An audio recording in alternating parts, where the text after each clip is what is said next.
बाबा जी, भगवान श्री चंद्र जी ने अपने जीवन काल में भक्तों पर किस प्रकार कृपा की? वैसे तो श्री चंद्र भगवान ने अपने लगभग 150 वर्ष के जीवन में अनेक प्रकार से आध्यात्मिक क्षेत्र में समाज का मार्गदर्शन किया। उन्होंने अपने जीवन में कई भक्तों पर बड़ी असीम कृपा की। इस विषय में कई कथाएं प्रचलित हैं। इसी नगर में देवदत्त नाम का एक ब्राह्मण रहता था। उसके घर में 4 कन्याएं थीं। उसकी सबसे बड़ी कन्या का नाम था कावेरी। कावेरी को कोई भाई नहीं था, इसलिए वो भगवान श्री चंद्रदेव को ही अपना भाई मानती थी और भाई के रूप में ही उनकी आराधना करती थी, उनकी भक्ति करती थी। जब वो विवाह की योग्य हुई तो उसके पिता ने उसका विवाह पास के एक गांव में कर दिया।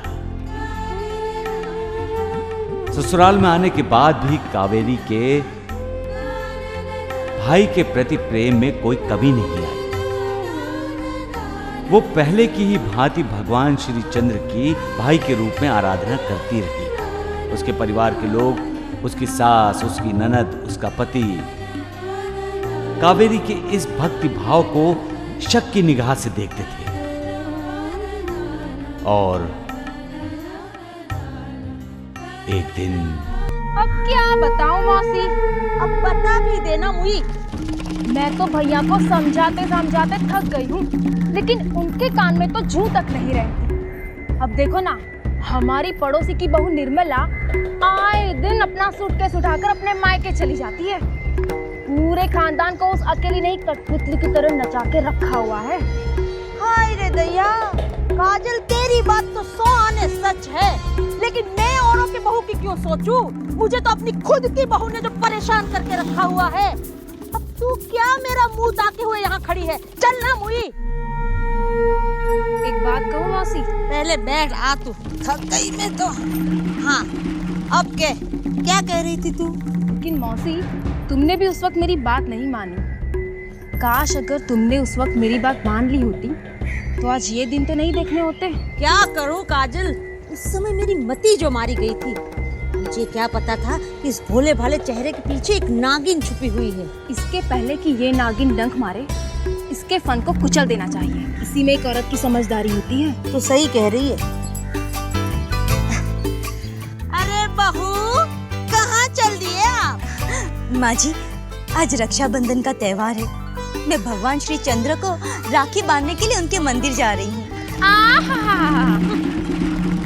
भाभी, ये तो मैंने तुम्हारे मुंह से पहली ही बार सुना है कि पत्थर भी भाई बना के पूजे जाते हैं। कहीं ऐसा तो नहीं कि तुम किसी से... दीदी, आप हमेशा गलत ही सोचती हो। अच्छा, तू परे हट तो जरा। तो तू सही क्या है बता दे। माँ जी, आप तो जानती हो कि मेरा कोई भाई नहीं है। इसीलिए बचपन से ही मैं श्री चंद्र भगवान को अपना भाई मानती हूँ। तो इसमें मैंने गलत क्या किया? गलत क्या है और सही क्या है वो मुझे ज्यादा समझाने की जरूरत नहीं है। चल अब। माँ जी, ऐसा मत करिए।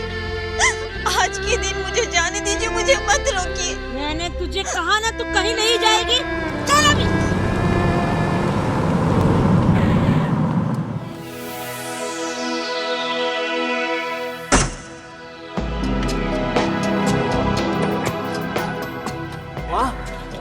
माँ, एक खुशखबरी है माँ। मैंने जिस टेंडर के बारे में आपसे कहा था ना, वो टेंडर मुझे मिल गया माँ।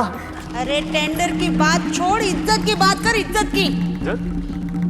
अब इज्जत की क्या बात है माँ? मुझसे क्या पूछता है? अपनी घरवाली से पूछ, जो तेरे ऑफिस जाने के बाद घंटों तक घर से गायब रहती है, ये कह के वो मंदिर जा रही है। इसे तो शर्म लिहाज है नहीं, लेकिन बेटा हमें तो समाज में रहना है, हमारी भी कोई इज्जत है कि नहीं? कावेरी, माँ क्या कह रही है? क्या ये सच है?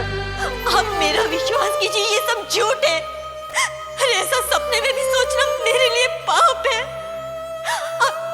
अब माँ जी के बातों में मत आइएगा।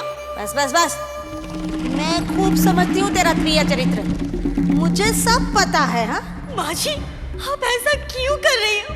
अरे भगवान से तो डरिए। वहां से जुबान लड़ा रही हो?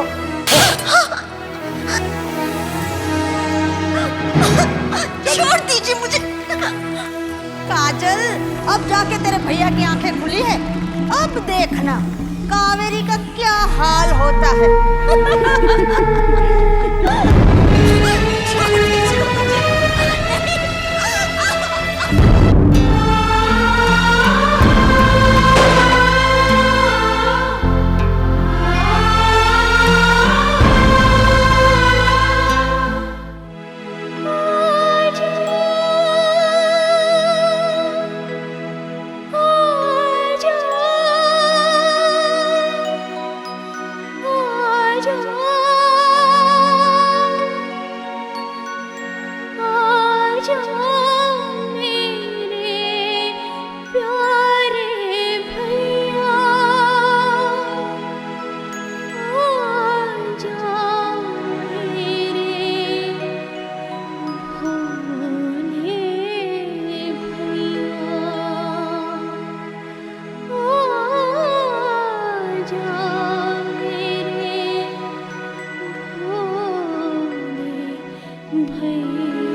पे टीका लगाओ, राखी से भैया की कलाई सजाओ।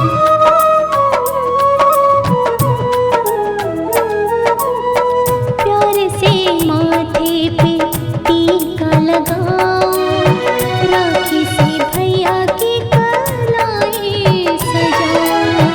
पालिया मैंने खुशी का खजाना, राखी के बंधन को भैया निभाना।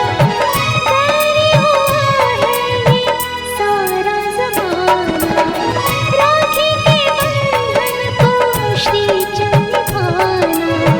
रिश्ता है तुमसे सदियों पुराना।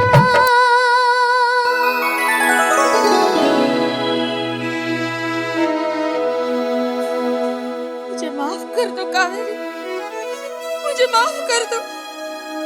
मैंने तुम्हें बहुत दुख दिए, मैं तुम्हें पहचान नहीं पाई। मुझे माफ कर। हाँ भाभी, मैंने अपना घर तो तोड़ दिया है और आपका घर भी उजाड़ना चाहा, लेकिन आपकी भक्ति ने मेरे सोए हुए जमीन को जगा दिया है। मुझे माफ कर दो भाभी, मुझे माफ कर दो। मुझे माफ कर दो कावेरी, मैं तुमको नहीं समझ पाया।